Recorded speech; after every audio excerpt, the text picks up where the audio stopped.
వస్తున్నాయి. అందుకే అక్కడ ఉండే ఆఫీసర్ ఎవరైతే ఉన్నారో డిఎస్పీ రమణ కుమార్ అయితే బాధ్యత లేకుండా పనిచేశారు.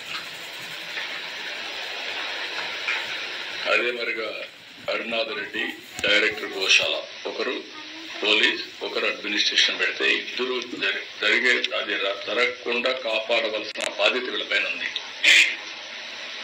జవాబుదారితనంతో ఉండాలి, పని చేయాలి. ఇద్దరు పని చేయలేదు, ఇద్దరిని సస్పెండ్ చేస్తున్నాం. ఎవరైతే ఆఫీసర్స్ గా ఉండి ఎస్పీ సుబ్బరాయుడు గారు కానీ, ఏయూ గౌతులు కానీ, సివిఎస్ శ్రీధర్ ముగ్గురిని తక్షణమే ట్రాన్స్ఫర్ చేస్తున్నాం. మనమంతా బాధ్యతతో ప్రవర్తించవలసిన వ్యక్తులు. మన వల్ల ఇలాంటి జరిగినప్పుడు వీళ్ళు కూడా బాధ్యత తీసుకోవాల్సిన అవసరం ఉంది. అది కూడా వాళ్ళకి ఇచ్చేస్తాం.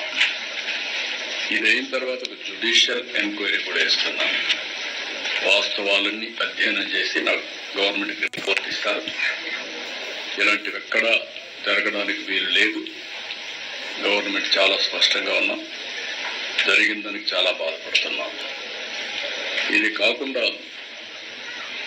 ఇటు చైర్మన్ కానీ, ఇంకొక పక్క ఎగ్జిక్యూటివ్ ఆఫీసర్ కానీ, మేనేజ్మెంట్ అండ్ ఆల్సో ఎగ్జిక్యూటివ్స్ ఇంకా సమన్వయంతో పనిచేయాల్సిన అవసరం ఉంది.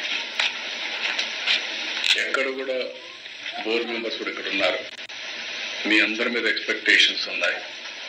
నేను చాలాసార్లు చెప్తున్నాను, మీ యొక్క వ్యక్తిగతమైనటువంటి ఆలోచన విధానాలు దేవునికి